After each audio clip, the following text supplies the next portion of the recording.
ba dịp số ngày đó ngày thi đầm pơ giờ tới tập cáo là bạc hàng vợ ai là đi chọn là xiên cái giấy phong rôn đặt thật từ xá đặt thật thơ một hộp y tế ta cho bơ tập đọc xa sẵn tại ngày này được chỉ clean kho tray kho bà học á bà là phong nợ hàng lụa phong nợ cả lại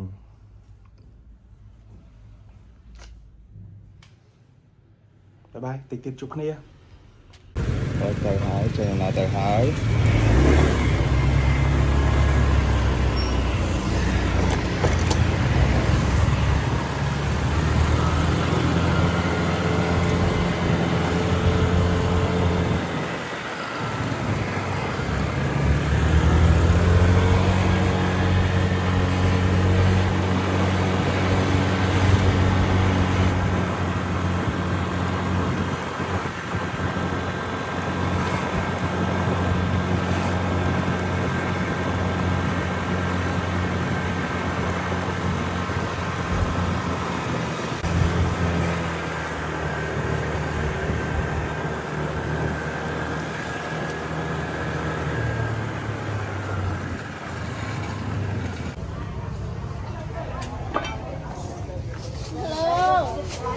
lộ máy áp tổ nó tổ nó lộ máy tổ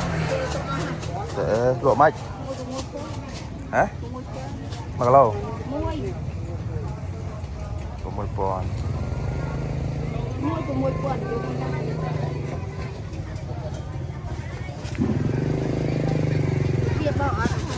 hả làm pom anh ơi đã anh mơ anh lò này lò cặp với con này thì mà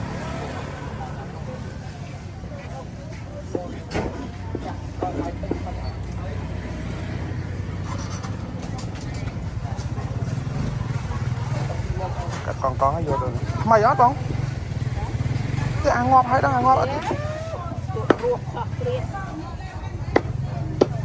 không không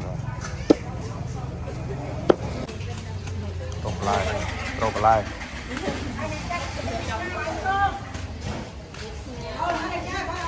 bán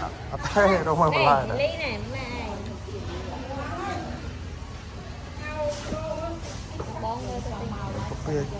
bên xóm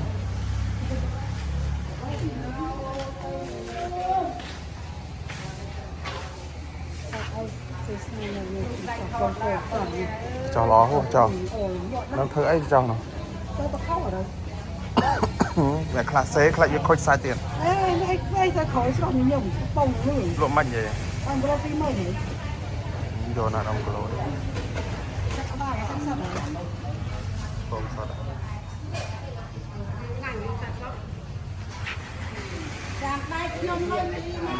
đâu cầu chơi nhanh bây giờ slo cho nó cái dầu nó có lô cái là này nó có lô cái này gió lo lô mình vậy pin mình pòi ra này nào cho các kho phải nhưng mình ai cho bọn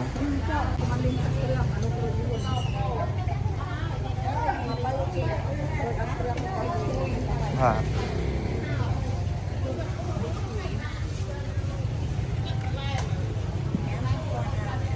dương chơi lộ mấy dương chơi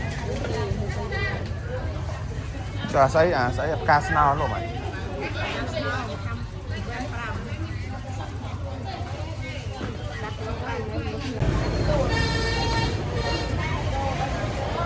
xong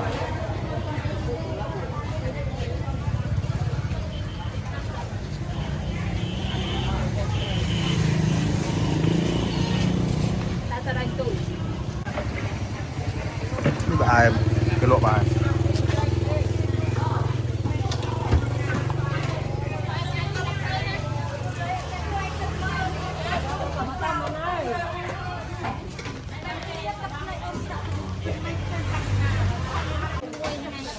em rồi tạo luôn này chứ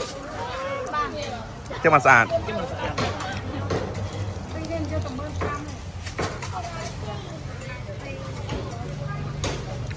Spice man mà không ai luôn đi tới chạy đi cái trò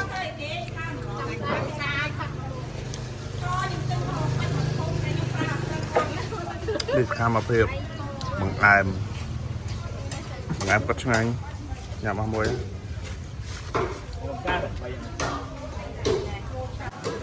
បានមកហូបហើយ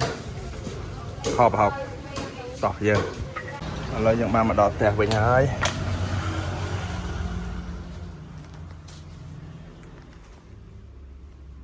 តែចក្រានបាយនេះគឺជាចក្រានបាយរបស់ខ្ញុំរៀបចំដាំបាយឥឡូវនេះបន្លែរបស់យើងរៀបរយហើយនេះបន្លែមានប៉ុណ្ណឹងមានស្អំមានផ្កាស្នោស្លឹកខ្ទឹមតិចអានេះត្រៀមធ្វើទឹកហុកទឹកហុកបែបនេះទីមជ័យយ៉ាបាយក៏ដាំហើយដែរចាំហើយចាំថតឲ្យមើលបាយបាយពងខហើយដាក់វាដាច់ទឹកទី1សិនដាក់ដាច់ទឹកទី1សិនចាំយើងថែមទឹកទី2ហើយឲ្យវារៀងខាបន្តិចសម្រាប់ហូប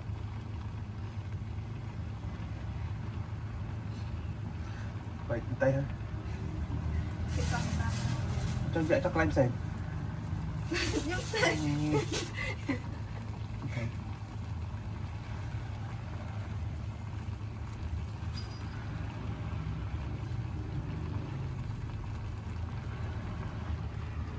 បានផ្សេង